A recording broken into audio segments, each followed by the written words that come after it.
दोस्तों नमस्कार, आदाब, सत श्री अकाल, गुड मॉर्निंग। जैसा कि हमारी कहानी पैदाइशी चरित्रहीन का फ्रॉड लोग आगे बढ़ते हैं, तो इसमें जो नायक ने देखा वो कोई भी देख के बर्दाश्त तो नहीं कर सकता। लेकिन नायक बच्चे को देख के उस समय तो रह गया और दूसरे दिन नायिका और बच्चे को लेके वापस आ जाता है। वापस आने पर नायिका की नौटंकी पहले से ज़्यादा बढ़ जाती है, दादागिरी पहले से ज़्यादा बढ़ जाती है। आंखों के सामने ही वो सब करना जिससे कि किसी भी तरीके से नायक नायिका को मारने लगे। ये पूरा सीख उनकी मामी ने दिया है। ये सब कुछ वही हो रहा है जो उनके घर में पहले हो चुका है। एक्सपीरियंस लोग जब सिखाते हैं तो बच्चे भी बहुत बड़े गुनाहगार बन जाते हैं। अब ये माँ बाप के ऊपर होता है कि हम अपने बच्चों को क्या सिखाना है और क्या नहीं सिखाना है। नायक अंदर तो नायिका बाहर, नायक बाहर तो नायिका अंदर। नायिका छत पर, नायक ऊपर छत पर जाता है तो नायिका नीचे आ जाती है। कई बार नायक कहता है कि बाथरूम से जब निकला करो तो पूरे कपड़े पहन के निकला करो, या कम से कम ब्लाउज तो पहन ही लिया करो। लेकिन नायिका वही पेटीकोट और सिर्फ साड़ी ऊपर डाल के निकलती, जिससे दिख भी जाए और ना भी दिखे। वापस नायक के कहने पर फिर वही चिल्लाती, मम्मी ने कहा, इसने कहा, उसने कहा, लेकिन कहीं कुछ नहीं। सपोर्ट के नाम पे तो ज़ीरो, और डिमोटिवेट और मारने की कोशिश इतनी कि दिन भर उसी में लगे रहना और जितने भी लोग हैं सबको उसी काम में लगा देना। किसी भी तरीके से नायक का दिमाग किसी भी तरह के ग्रोथ के काम ना कर पाए। नायक दिन में काम करे, कभी इनकी रखवारी में ना करे, जब क्योंकि ये पहले से व्यवस्था बना के रखती है, ऑलरेडी सबको टाइम दे के रखती, इशारे करती है, मैं यहाँ रख दूंगी, ये बटन जला दूंगी, बल्ब का बटन जला के इशारे करती। नायक के पास रखवाली करने के अलावा कोई काम नहीं रह गया था। नायक सोचता था बच्चा थोड़ा बड़ा हो जाएगा तो इसको शर्म आएगी। चलती रही बहस चलती रही। एक दिन नायक ने नायिका से कहा कि मेरे दोनों छोटे भाई गिरिराज और शिब्बू को भैया बोला करो। जनरली भाभियाँ देवरों को भैया ही बोलती हैं। तो नायिका कहती है, मैं किसी को भैया नहीं बोल रही, मेरे लिए ये तीन ही बहुत है। जो नायिका के भाई थे, मोनू, कुलदीप, अंकित, बाकी मेरा कोई भैया नहीं है।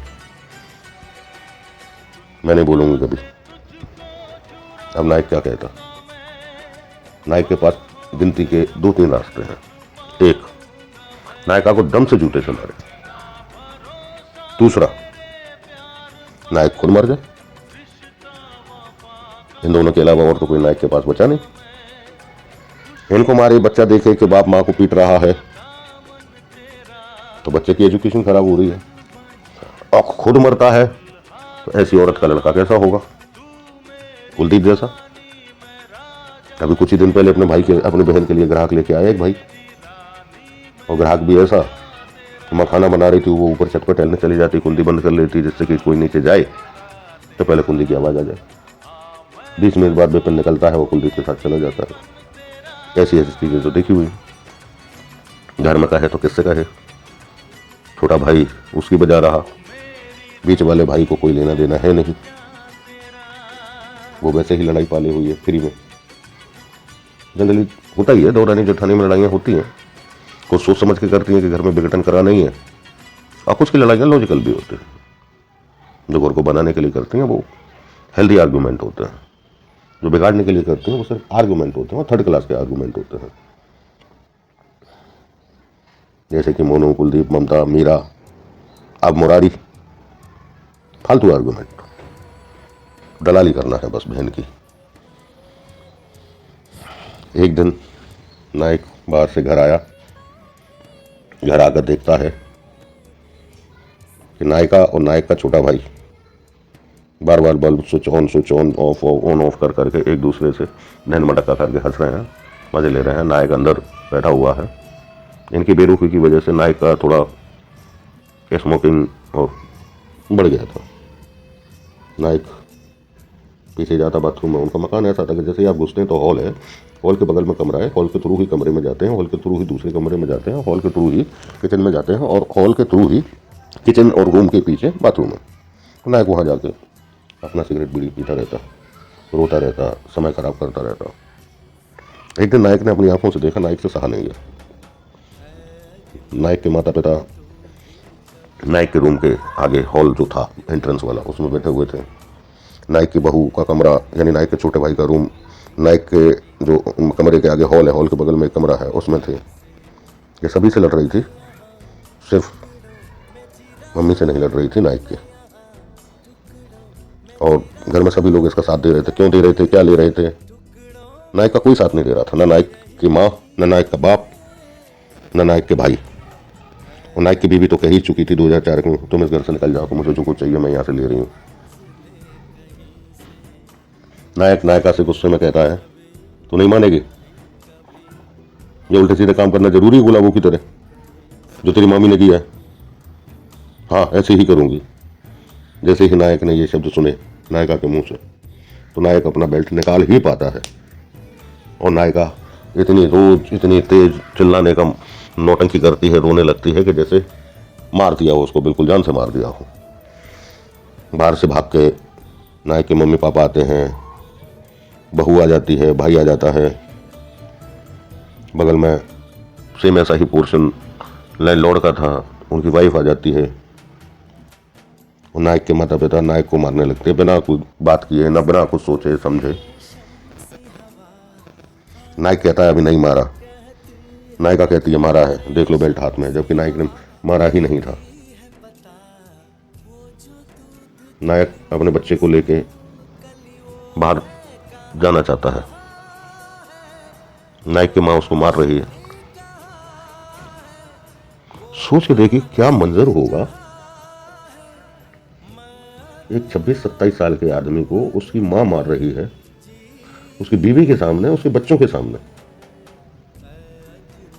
और नायिका मन ही मन मुस्कुरा रही है। देखो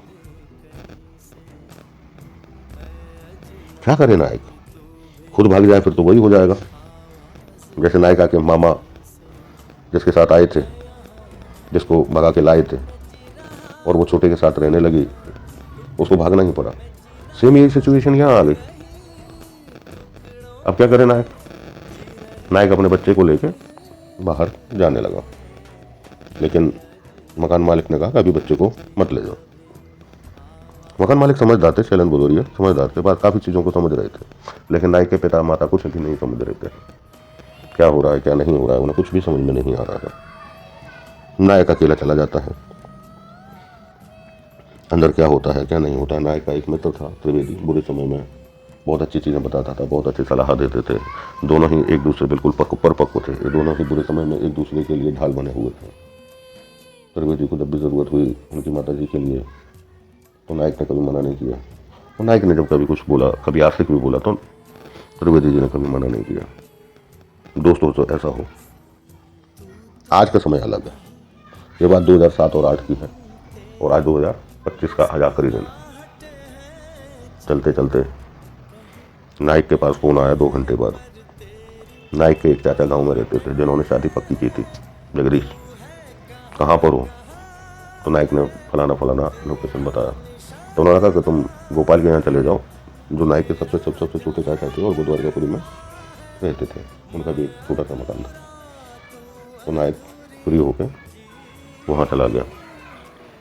2-3 घंटे में सफ़र करके नायक के चाचा भी आ गए, जगदीश।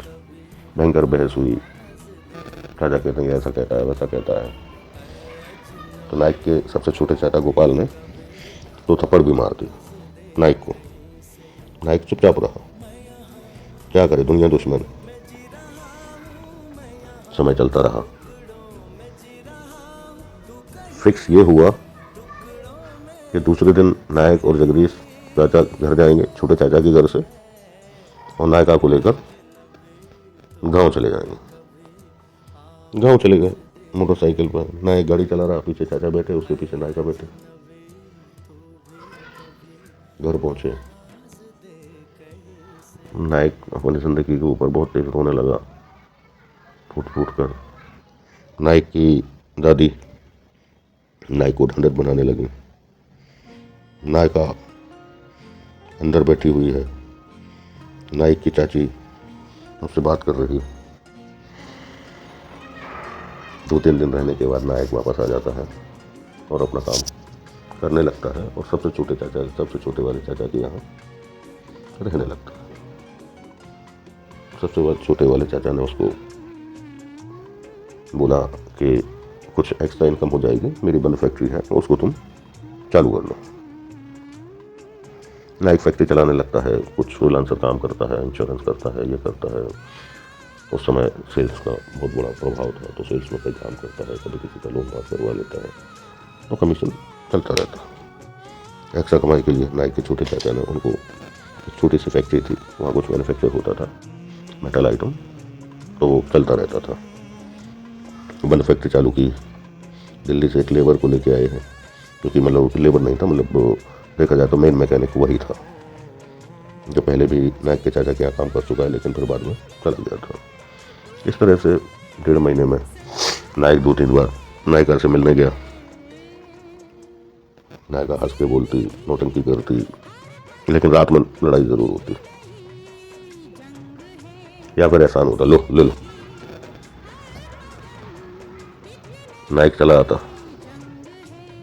एक दिन घर में सभी लोग इकट्ठे हुए, पूरा बुआ, पार्वती बुआ, चाची, छोटी चाची, कोई त्यौहार था।